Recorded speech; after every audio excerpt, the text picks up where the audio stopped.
Welcome to the Stochastic MLB DFS Strategy Show. I'm your host, Neil Orfield. You can find me on Twitter at PlayerQDFS.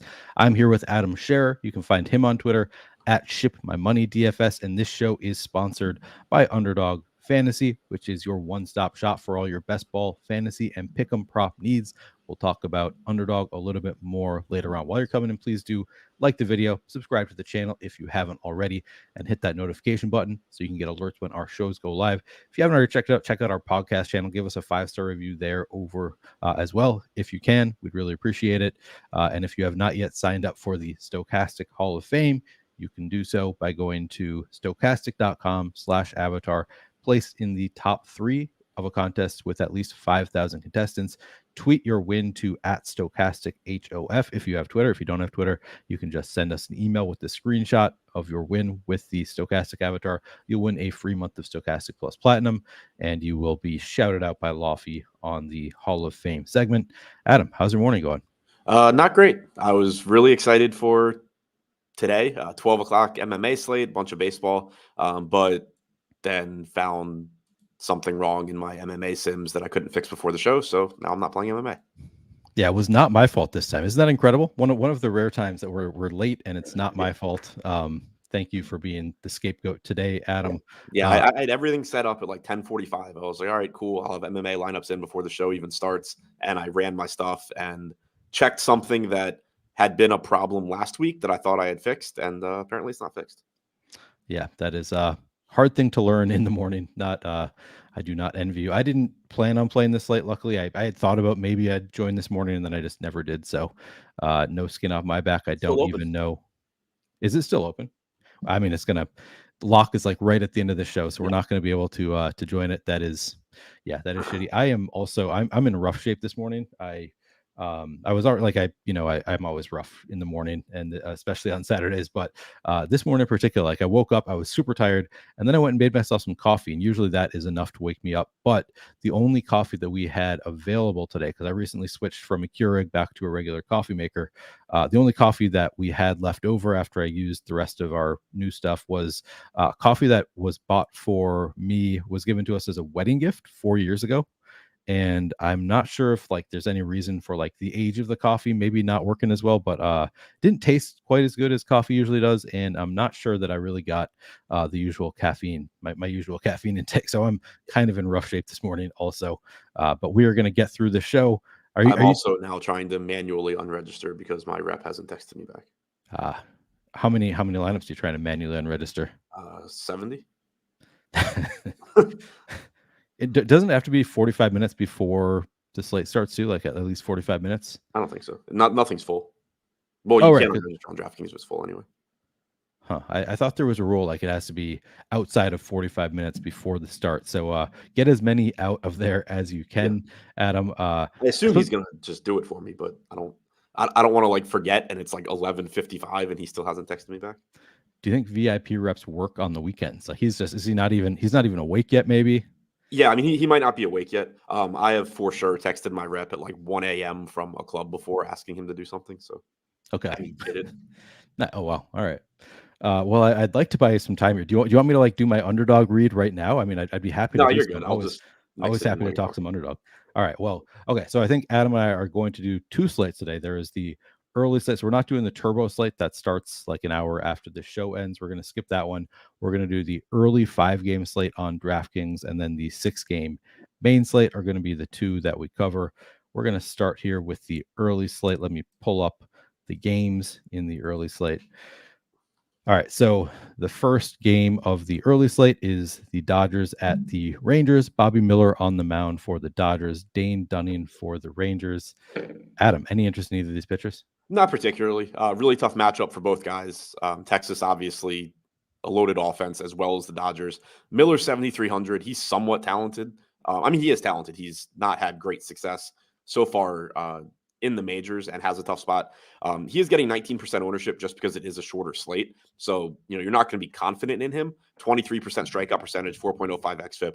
He's been fine. Not the same numbers necessarily he was putting up at the minors, but in the context of the slate at 19%, he looks okay. He's still fourth from the bottom in top two pitcher percentage at 18%. Dunning coming in second from the bottom in top two pitcher percent, getting 7% ownership, 9% chance of being a top two pitcher. All right. How do you feel about the bats in this game? The Dodgers look better. Dunning's not as good a pitcher as Miller. Does an okay job at limiting power typically, but doesn't get a lot of strikeouts. And that's always going to be really scary when you're facing this Dodgers team. So 132 expected ISO to lefties for Dunning, 182 to righties. Obviously, Freeman, Muncy are going to look really good, but you don't have to shy away from the righties here either. On the other side, Texas is still a high upside offense. Miller has had issues with left-handed bats so far in the majors. He's only struck them out 21.5% of the time, 205 expected ISO. Nathaniel Lowe, Jonah Heim, assuming he's in the lineup, are going to look pretty good. Dodger side is the preference, though. Okay. How would you rank the four sides of the game? Dodgers, Rangers, Miller, Dunning. All right. Mike Ostry makes a good point. He says, if MMA starts at noon, why not just do the MLB strategy show at noon? Maybe in the future, if we do have like the MMA in the morning, Adam and I can talk about whether he would want to rearrange to be after. I probably would have asked for something like that if I had realized before last night that MMA was at noon. All right. I guess, yeah, in the future, we should, I guess, look at that because we could have done it an hour later for sure. And Adam maybe would have been able to get his lineups in. Maybe it's better, though, because now Adam learned early enough to get his rep to cancel all of his entries, because who knows if we would have been able to get him in an hour. Yeah, and I mean, I was only playing tournaments, so there's like an 80% chance I was losing money today anyway. Right. Are you gonna like know who you had? So if no, there's okay. No. Okay, well that's good. You're not gonna have to like, I don't know, feel bad if all your fighters crush it. All right.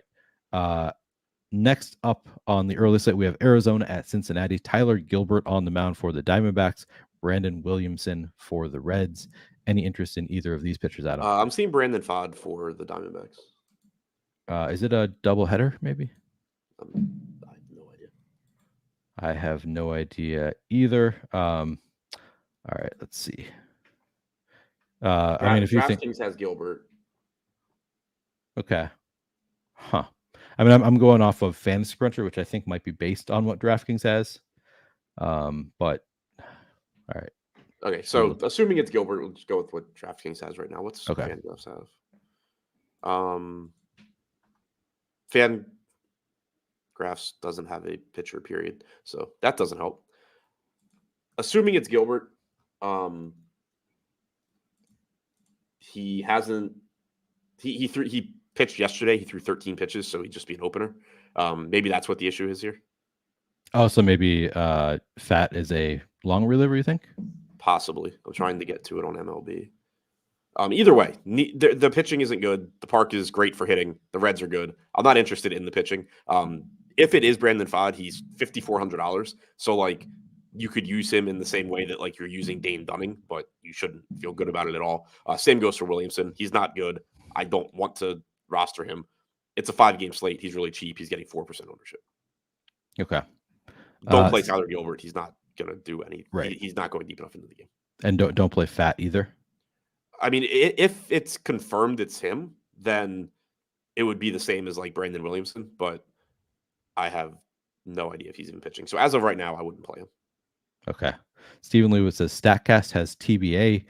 Emax says Gilbert has not thrown more than 20 to 24 pitches. Fat is ready to go and likely to be recalled from minor league baseball if it is not a bullpen game. Okay. So yeah. Okay. So the Diamondbacks don't know what they're doing either. Yeah. Yeah, exactly. Stephen Lewis says playing UFC is not far removed from playing a WWE DFS. I disagree with that because it's real fighting. I mean, it's like you couldn't, like, how would you even like set that up? Like you couldn't have large prize pools or something like WWE because it's all fake. So like it'd be so easy. Like you wouldn't even have to really collude to just be like, all right, we're gonna have this fighter lose. I don't know. Right. I'm assuming Stephen was just joking because the judging is so bad, which it is. Oh, I see. Okay. But yeah. That's the obvious difference. Is like you couldn't do it with big prize pools for WWE. Right. Yeah. Okay. He says, Neil, it's sort of a joke. Okay, Steve. Well, I'm just all right. Moving on to the bats in this Cincinnati game. Any interest? Yeah. Great park. Best hitters park on the slate. Best home run park in baseball. Whoever's pitching for Arizona isn't very good. Brandon Fod is a relatively highly regarded prospect, but not quite major league ready yet. He struggled so far this year. If it's a bullpen game, that's obviously not the most appealing, but it's still a great park. Still a team with a lot of power. The only real issue is the pricing. De La Cruz still $6,300, which, again, from an upside standpoint, perfectly fine given the power and stolen base upside he has. But the price from a median standpoint is insane. The guy's got a 96 WRC plus this year. He projects to be a below average hitter at this point in terms of production. Pretty good power, tons of stolen base upside, but you're paying purely for the ceiling there. And he still somehow seems to always have some ownership despite being so expensive. McLean, kind of the same thing, 5,700. He's a good hitter. He's like the same price as Corbin Carroll, which is insane. Obviously, big game last night, hit a grand slam, but you get a lot of upside from the Reds. They're just a little bit overpriced for their median projections. In tournaments, that can make them somewhat appealing, though, just because it should keep the ownership somewhat in check typically. But today, we still have them getting around 14%, still being the second highest owned team. They are third in stack score, second in top stack percentage. The other side's more appealing to me. So the Reds look fine, but the Arizona side against Williamson, just good hitters on Arizona. Williamson's allowed a 256 expected ISO to righties this year, 373 expected WOBA. You have a cheap Emmanuel Rivera that should be in there towards the top of the order. He's going to look like a really good value. Gurriel looks very good. Christian Walker looks great. If Longoria is also in the lineup, he's a good value piece, although on DraftKings, you can only roster one of him and Rivera. Ketel Marte will turn around and hit from the right side. Carson Kelly is a cheap catcher option from the right side. Chances are the only lefties you're going to have in this lineup are Carroll and McCarthy. Both of them are perfectly playable, even though Williamson has been better against lefties. Carroll's just incredibly good. 140 WRC plus, like 29 stolen bases this year. McCarthy's got stolen base upside for cheap. So Diamondbacks look really good. They're first in top stack percentage. They are first in ownership, but they're also first in stack score. Just a really good offense to get to. All right. How would you rank the four sides of the game? Arizona, Cincinnati, Williamson, whatever is pitching for Arizona. Okay. Next up, we have Baltimore at Tampa Bay. Grayson Rodriguez on the mound for the Orioles. Shane McClanahan for the Rays. Any interest in these pitchers, Adam? Yeah, we actually get good pitching here. So the first two really good pitchers we've talked about on the slate. McClanahan, 10K, just looks good. It's not a great spot against Baltimore, but it is a good park. It's a really good pitcher. He only threw 69 pitches last time out, so that's the concern. He still managed to go 6 innings, scored like 20 DraftKings points, but that was his first start back from injury, so it seems likely he's probably throwing like 80, 85 pitches, which isn't exactly what you want at 10K, but also on this slate, you don't necessarily have the best pitching options. We do have a couple better ones that we're going to get to in a minute, or at least one better one we'll get to in a minute, but McClanahan still pulling about 32% ownership. He's fine just because of the slate size. If this were a bigger slate, I wouldn't really have interest because of the pitch count concerns, but you can get 6 innings from him here and he'll be perfectly fine. Grayson Rodriguez at 6,300 though is really interesting as a value option. He's actually getting the second most ownership on the slate at 35.5%, 22% chance of being a top 2 scoring pitcher, in addition to a 37% chance of being a top 2 value. He came back from AAA last start, faced the Dodgers, was good for 5 innings, was not good for the batters he faced in the 6th inning. But he dominated AAA after going back down. Strikeout stuff is really good. He had increased velocity in his last start. He actually threw 8 pitches in the first inning of that matchup that were faster than any pitch he had thrown in his 10 major league starts earlier in the year. The stuff is there. He's really cheap. He's young. He has some command issues. It's a dangerous matchup. All of that is definitely true, but the talent at that price tag is really hard to ignore. Okay. How about the bats? Any interest in, it's obviously a good pitching slate. Any interest in the bats here, though? Only in the sense that they're good offenses, but we have Tampa Bay second from the bottom in stack score. We have Baltimore at the bottom in stack score. If I went to one of them, I would prefer to get to Tampa just because I think you do have more volatility in Grayson Rodriguez. And you also have a weak middle of the bullpen for Baltimore. So like if Rodriguez does just struggle and get hit hard in 3 innings, you're getting not very good relievers coming in. The back end for Baltimore is obviously really good, but you do have that, sort of added upside. So I don't really like either offense, but Tampa's the one I'd want to get to first. Okay. How would you rank the 4 sides of the game? Rodriguez, McClanahan, Rodriguez because of the price, but Rodriguez, McClanahan, Tampa, Baltimore. All right. All right, Adam, I am going to give you a chance here if you need anything to do with your lineups. It's probably, I guess you've got it done, but I want to actually tell people about Underdog now rather than saving it, because I just looked at the MLB contest today, talking about McLean, how I think he was very popular on this daily MLB slate on Underdog yesterday.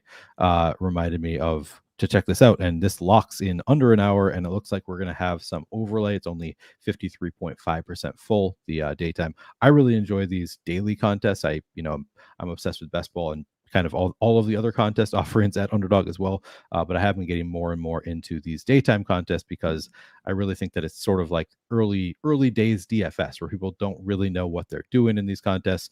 Everybody's playing, or not everybody. There are obviously some sharp players in every contest, but a lot of the players are just drafting by ADP. They're not really stacking anything like that.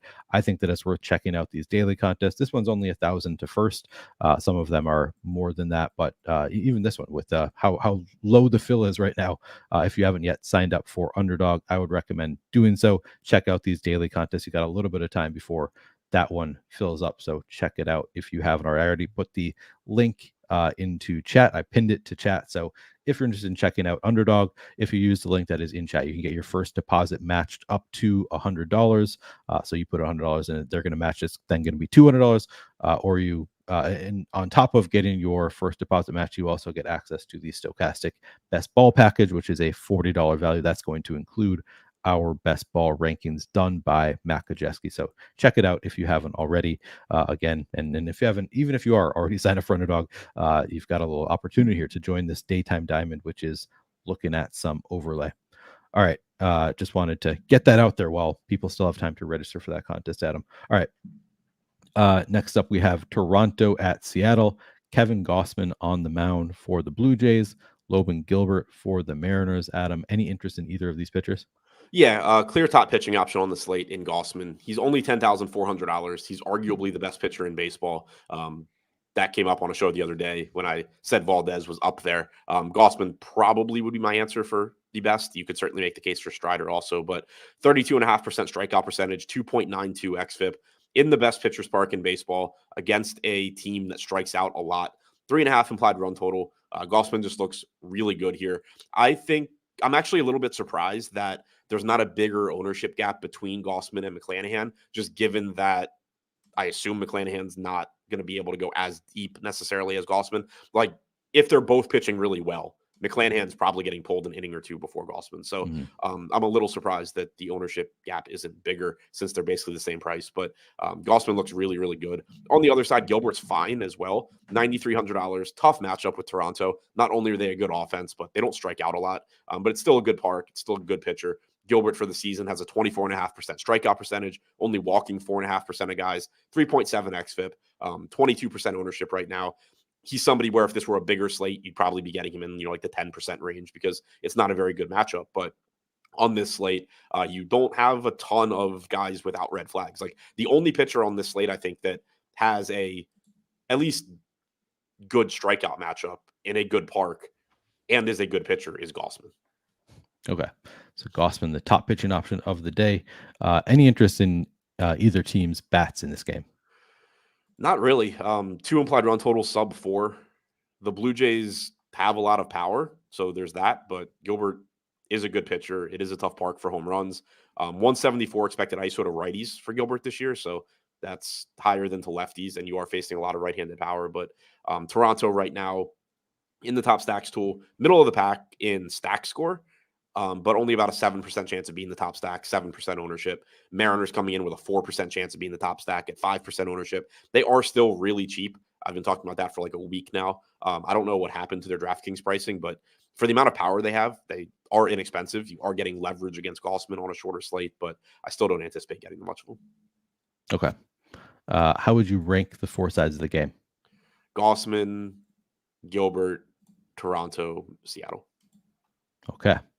Got a super chat from Damian Del Valle. Says your hard work and dedication keeps me coming back. Really appreciate that, Damon. Appreciate you hanging around on the channel with us.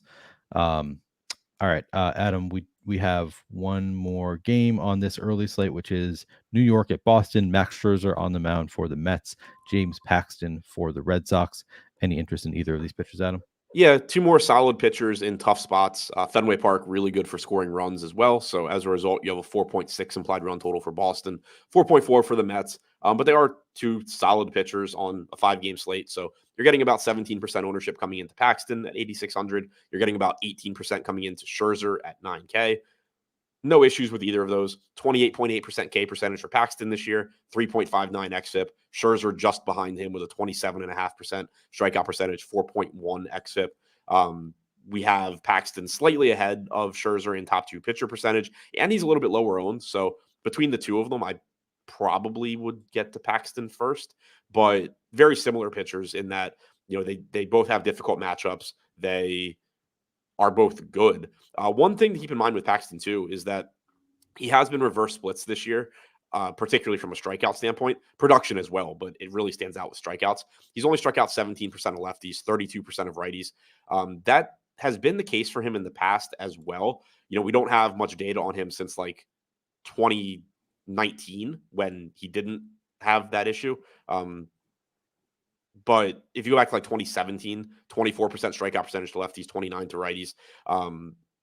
2016, it was 13% to lefties, 25 to righties. So the reason I mention it, it's still a small sample size to lefties, but it did just stand out because that's an issue he used to have that had gone away that may or may not be back now. So all in all, like Paxton's still a fine play. It's a scary matchup, but that is something to just sort of keep in mind also is if you do get a left-handed heavy lineup from the Mets, there's at least a chance that that's actually not great for Paxton. Okay, interesting. How about the bats? Any bats interest in this game? Not like nothing specifically.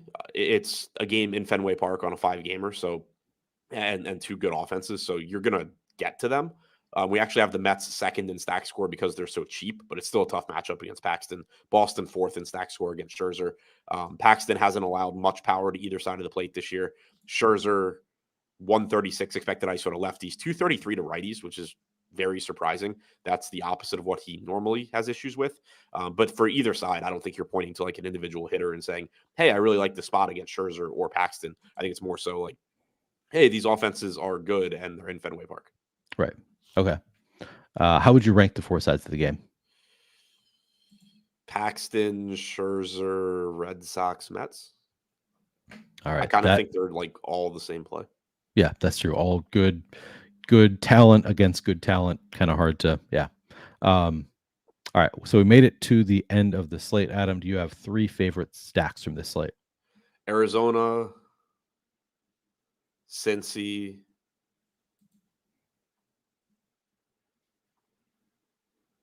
probably the Dodgers.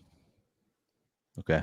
Steven points out that this game was suspended and will actually be played in the evening. So I don't know if that maybe affects some things how you approach it in terms of like saving spots. I don't know. It's maybe not all that actionable, but definitely a good note. Yeah, exactly. Just makes it a pain in the ass.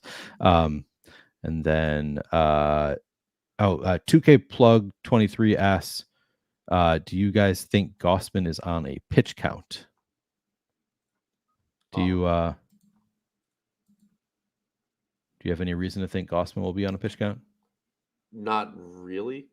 He was scratched from his last start, so this is his first start out of the break, but I don't expect him to be.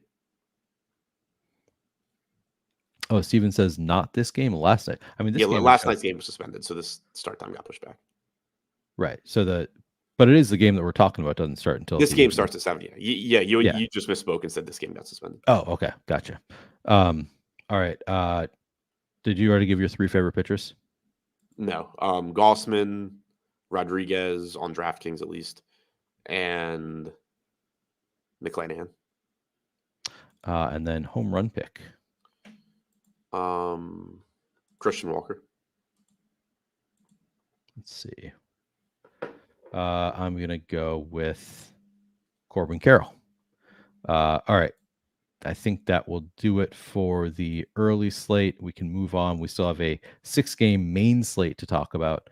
So we'll get into that one, starting with San Francisco at Washington. We have Logan Webb on the mound for the Giants, Josiah Gray for the Nationals. Any interest in these pitchers, Adam? Yeah, Webb is a very good pitcher, solid spot against the Nats, 3.5 implied run total. They're a tough team to strike out, so that's working against him, but a 25.5% strikeout percentage, 2.9 xFIP this year for Webb. He is first in top 2 pitcher percentage at 25%, 20% projected ownership. So he looks good. Gray pulling around 8% ownership at 6,900, 13% chance of being a top 2 pitcher. He's not somebody I want to get to, but if you need to pay down, he shows up a little bit, that's perfectly fine. He's done a better job this year limiting power to lefties. Last year, he had major issues with that. A lot of 270 expected ISO last year to lefties. This year, it is at 165. He started throwing a cutter he didn't have last year. His strikeout numbers overall are down this year. So you've seen the power numbers come down, but also fewer strikeouts. So in the past, he was kind of a really big boomer bust DFS guy because he'd be cheap. He could get a lot of strikeouts, but he'd also give up a bunch of home runs. Now you don't have the home run issues, but you also don't have the same level of strikeout upside. And you have a dangerous matchup here against the Giants. Okay. Any interest in the bats in this game? Yeah, 5-run implied total for the Giants. Much better home run park than their home park, so that's nice. And they're just still free. Like this team, the pricing just isn't moving, even though they're popular every day and they project really well every day. Right now, they are second in top stack percentage behind Atlanta, but they are so much cheaper than Atlanta. 15% chance of being the top value stack is second highest on the slate. They are first in stack score because of that. So once again, it's one of the best projected offenses on the slate. They have been relatively disappointing recently, but it's baseball. That happens. It's not something you should be carrying over to today. They are also the highest owned team, so you have to keep that in mind, but they look really good. All right. How would you rank the 4 sides of the game?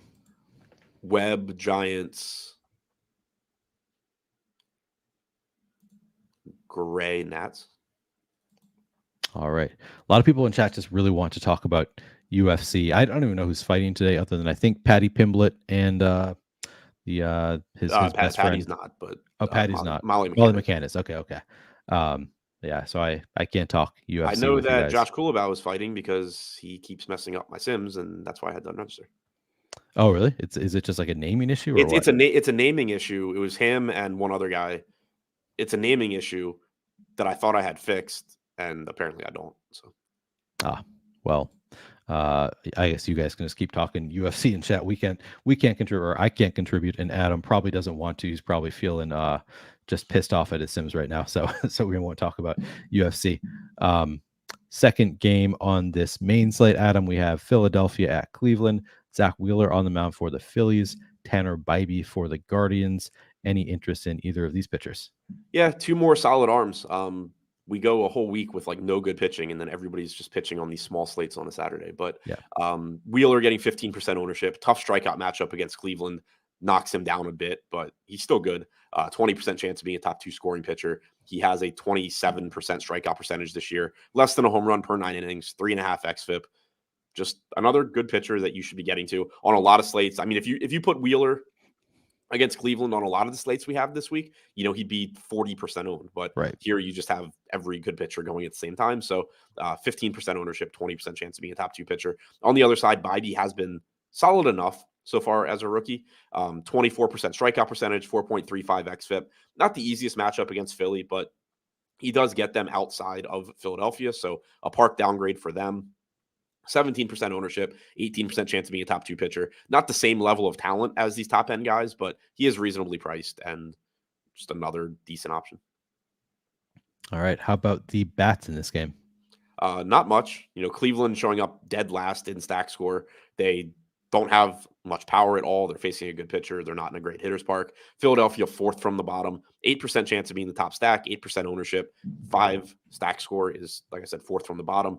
So far this season, Bybee has held lefties to a 106 expected ISO, righties only at 143, sub 300 expected WOBA to both sides of the plate. Just not a game where I'm particularly interested in the offenses.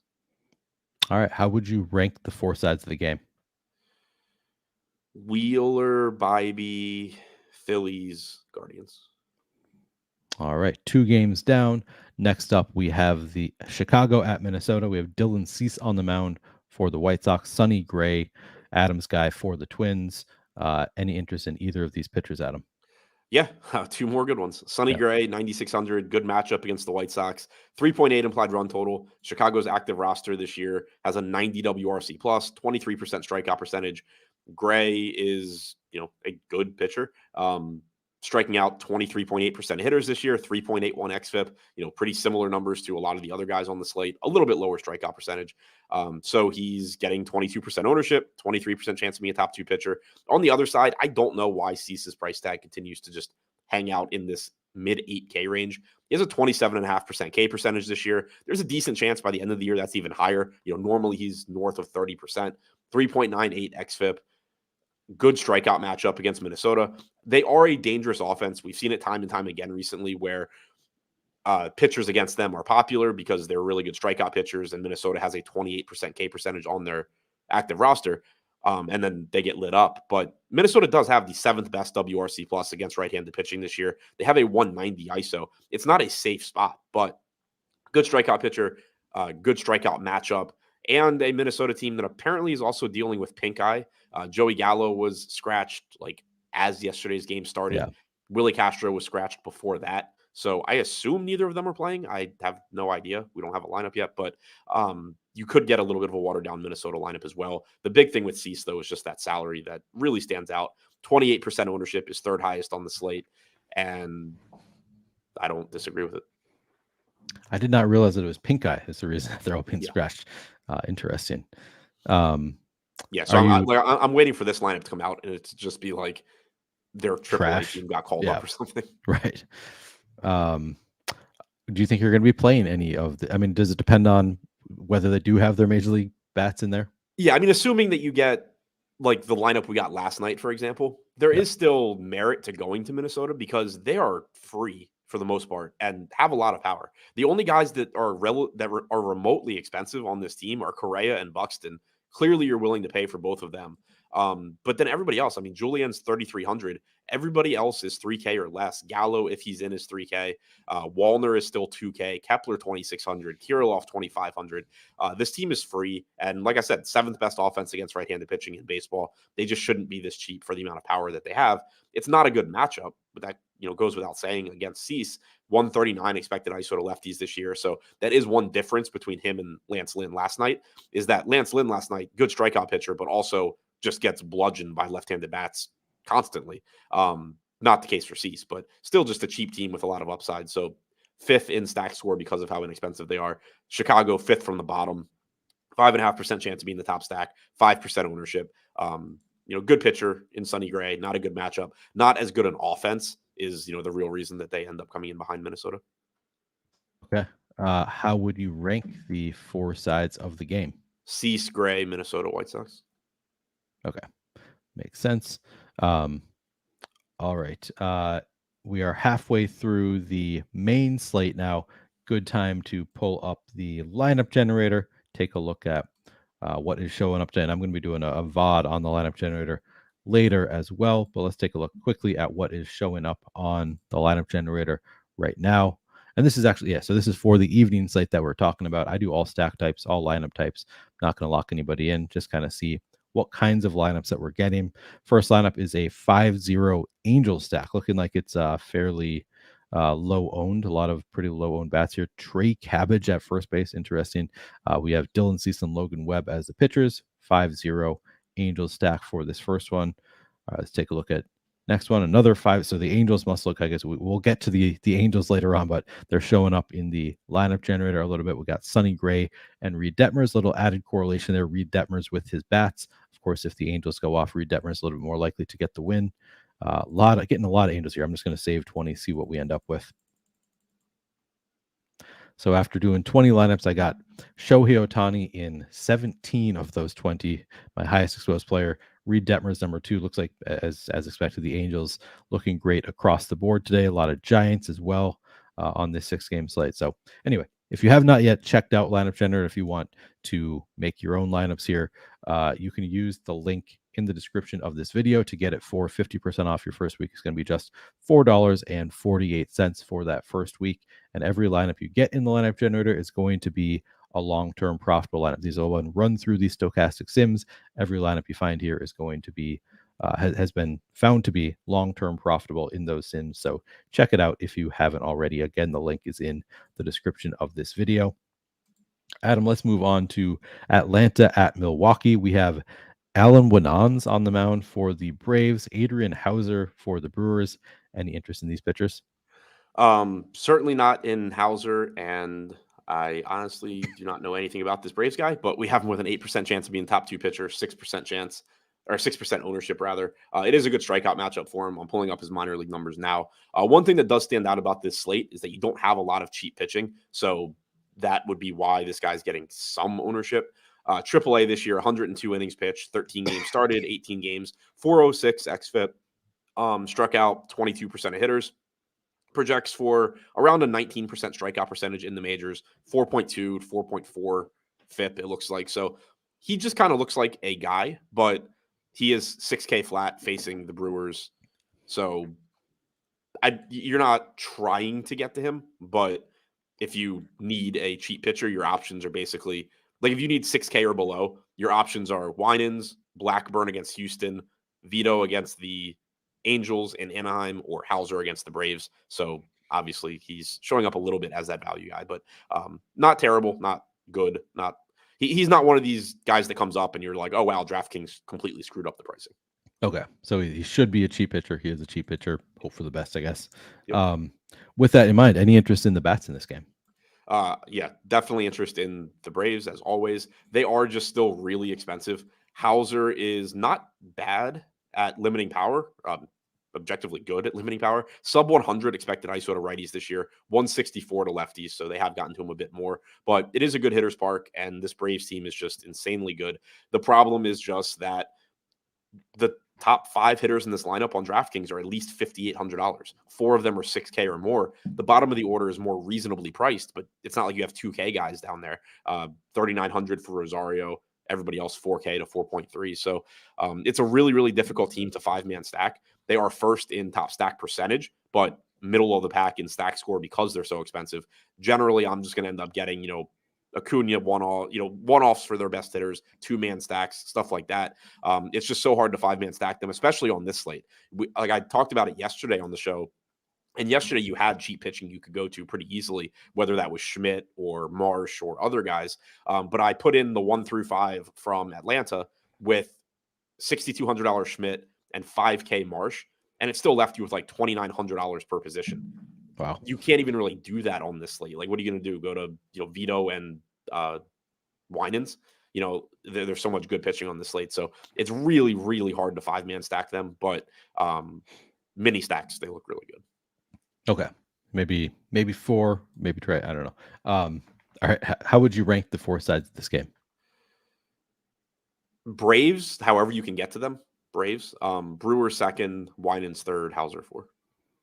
Okay, so as many Braves as you can fit into a good lineup. Play that many. All right.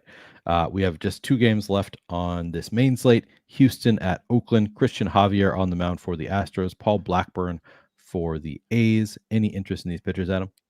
Sort of alluded to Blackburn a second ago, but he's $5,500. He is better than a $5,500 pitcher. He has a 22.5% K percentage this year, 4.1 xFIP. He's in Oakland. I don't want to play a lot of Paul Blackburn. It's a watered down Houston lineup, but they still have talent. They're still tough to strike out at the top of the order, but he's underpriced. He should just be, 6,500, 7K, somewhere in there. So he's getting 12% ownership. He is the most popular value pitcher, 30.8% chance of being a top 2 value is highest on the slate. He's the guy you get to first if you're just punting SP2, but you're not going out of your way to get there. Christian Javier getting 30% ownership at 9K. That's a little interesting to me. It's a really good matchup against Oakland. This offense is terrible. The park is good. The problem is Christian Javier is not good. And you have so much good pitching on this slate. So, I think he's a good play. We have him with a 19% chance of being a top 2 scoring pitcher. It's a good matchup, all of that. I just don't totally get the ownership. He's $600 less than Gray, getting 1.5 times the ownership. He's $400 more than Cease, getting similar ownership. Christian Javier this year has a 4.9 xFIP, 22% strikeout percentage, 1.3 home runs per 9. Now, again, that's overall. That's not, he wouldn't have those numbers if he faced the A's every game. But sure, he's a good play. I'm just a little surprised the ownership's as high as it is, given that he is not on the same level of pitcher as a lot of other guys on this slate. Yeah, it does look a little bit high. And of course, the top pitchers tool bears that out. 19% chance being a top 2 pitcher, 11% chance being a top 2 value pitcher at 30% ownership. Just looks like a bit much. Do you think that you will get to that 30%? Or, I mean, you say that seems like it's too high for the field. So I imagine you don't want to get to that number. I mean, I think ideally I'd probably just end up around like, 15, 20% and then just get to more of like Cease, Gray, Wheeler. That's Sure. not like a hard stance though. Like I obviously haven't made lineups yet. And I'm not looking at it like, wow, this is egregious. Like, how are people playing Javier? I'm looking at it more like, yeah, that seems a little high. I wouldn't mind if mine's a little bit lower. Okay. Uh, Like any like at interest? the end of the day, if I make my lineups and I do have 30, 35% of the guy facing the A's, I'm just gonna say, yeah, okay, whatever. Right. I'm fine with it. You'll eat it. You're just not happy about it. Right. I'll Not eat it. And excited then when about he it. sucks, I'll be really pissed off. Right. Okay. Any interest in the bats in this game? Not a ton. The park is just so bad for power, unless you're Kyle Tucker, apparently. 3 home runs last night. But the Houston side's where I would go first just because they actually have major league hitters on their team. 4.7 implied run total is relatively high for this park. Again, Blackburn's a guy that I've kind of had trouble with this year too. He's been much better this year at getting strikeouts than he's ever been in his career. And so as a result, if you buy into that going forward, which I do at least to some extent because he does have a sweeper now he didn't have before, you're just going to get a situation where teams are always a little bit over projected against him. But it's still a quality offense. There is still a lot of upside. Kyle Tucker at 6,200, if you can get there, great. Bregman is always good. I don't know. I think Houston looks okay. I hate this park, and I do think Blackburn's a little bit better than he gets credit for. Okay.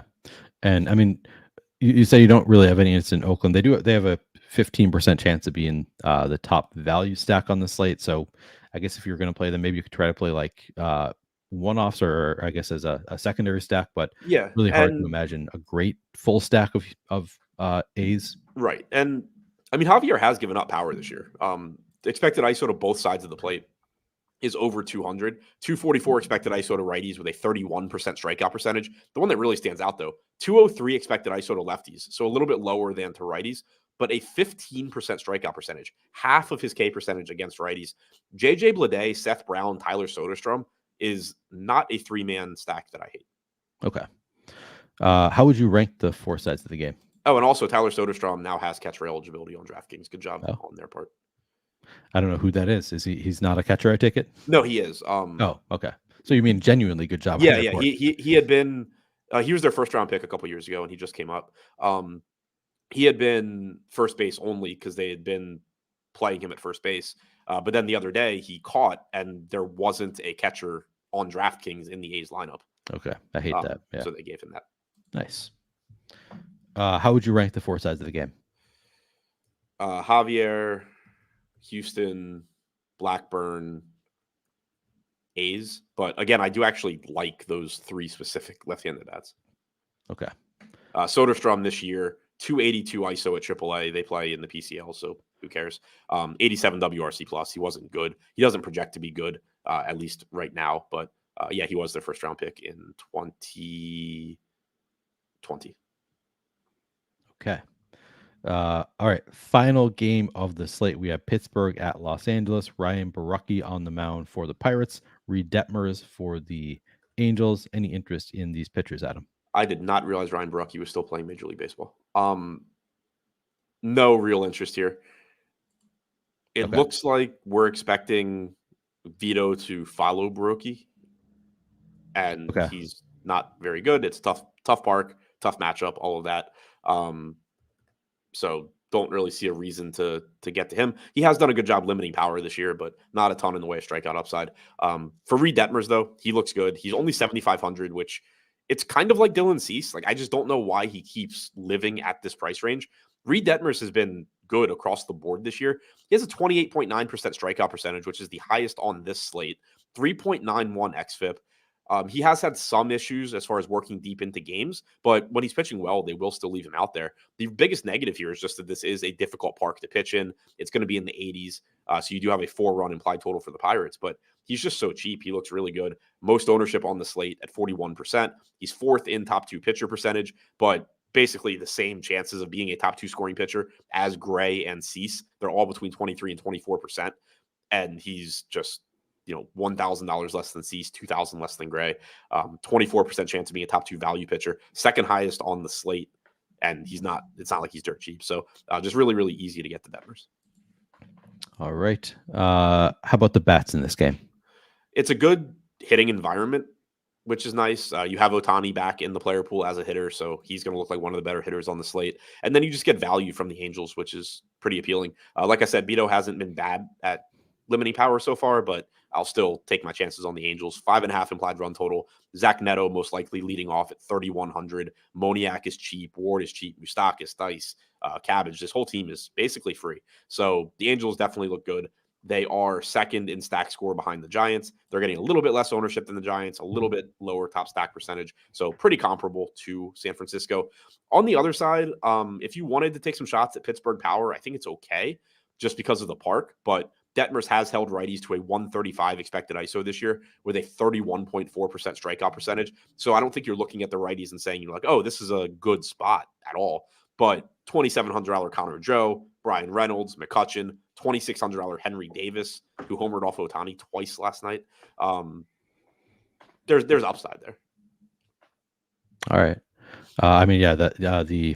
The Angels look like they are, as we looked at in the lineup gen, are showing up more than any other team. And if you look at the top stacks, so they don't stand out as some incredible value in the top stacks tool, but they're, getting 12% ownership, 12% chance being the top stack, 12% chance being the top value stack. And when we actually make lineups in lineup gen, they look really good. How would you rank the 4 sides of the game? Detmers, Angels, Pirates, whatever is pitching for the Pirates. Okay. All right, that is the end of the main slate, Adam. Who are your 3 favorite stacks on the slate? Angels, Giants, and wow. I didn't even notice. We actually have Pittsburgh third in stack score just because they're so cheap. I still don't particularly want to get to them that much. I'll say Angels, Giants, and saying the Braves is cheating because they're just impossible to 5-man stack. I guess this is why Pittsburgh's third in stack score. I kind of hate everybody else. I guess Houston, even though again, I don't like that park at all. You do have one added benefit. So Pittsburgh, just looking at the top stacks tool, coming in 7% ownership, 7% chance being the top stack, and then 18% chance of being the top value stack. But then on top of that, they're facing 41% owned Reed Detmers. So that's a little bit of a added bonus for playing Pittsburgh, the leverage against the opposing pitcher. Yeah, it is. I would rather be getting Detmers again. Yeah, I guess I could see it kind of shaking out where you get 40-45% Detmers, and then could also just kind of be over the field on Davis, McCutchen, right? Joe. I assume Joe's getting pinch hit for by Sawinski. Okay, most likely, but yeah. So for third stack, I think it's kind of up in the air, but I guess I would say Houston. You could make a case for Milwaukee. I think you could make a case for Minnesota. You could make it for Pittsburgh. Okay. Who was that asking? I think it was Guitar. Yeah, Guitar Z-Man asking. So I'm looking at these team combo limits on Fantasy Cruncher. Anything either one of you do with that? I really do think that it is a very useful thing. I haven't really used it, but I kind of feel like I should probably use it more than I ever have. Have you ever used the team combo limits thing that's new this year on Fantasy Cruncher? I have. It can be useful. It's useful depending on how you're making your lineups, if you need to use it. I don't, because the way I make my lineups using individual exposure caps on players, it is just naturally going to make the combos get mixed up. Right. But if you weren't doing that, if you're not using, I used to not use individual exposure caps before I was using Sims and trying to replicate the field. I would just put in enough randomness that I wasn't going to get, tons of the same players, and then just let it run. And when I did that, I would use the combo stack. Okay. It does seem useful, and you don't want not playing the two chalky stacks together, that kind of thing. But I have honestly never used it. But yeah, definitely worth trying it out. It's one of those things that the answer to most Fantasy Cruncher questions is it's useful in the right settings. Makes sense in what you're doing. Right. Yeah. Exactly. Which definitely can see the value to it. Who are your 3 favorite pitchers on this main slate, Adam? Cease, Detmers, and Webb. And then finally, home run pick. Olsen. No, wait. I mean, that's not like that's a bad one, but might have better. Yeah, he is top of the board in the top batters tool, 37% chance of hitting a home run today. So from that perspective, he is the best pick of the day. I will go all the way down to the third best in the top batters tool. I'll go with Kyle Schwarber with a 30% chance of hitting a home run. Skipped over Ohtani, number 2 there. All right, that is going to do it for the show. I just tried something different in my MMA model. You want to bet that it works now? Did you already unregister everything though? Yeah, I unregistered and the slate starts in 2 minutes. So I'm pretty confident that the thing I just changed will probably work. You're gonna do it right now before we finish the show? It's running on the side, so I'm checking it. I'll probably know in like a minute. All right. Well, do you have any final thoughts as that is running, or are you just too anticipating it too much? No, I mean, I think it's 2 interesting slates. Don't forget that Mets game on the early slate does start later. So, I mean, the way I'm gonna handle it is to just use the projected lineups and hope that they're close to right.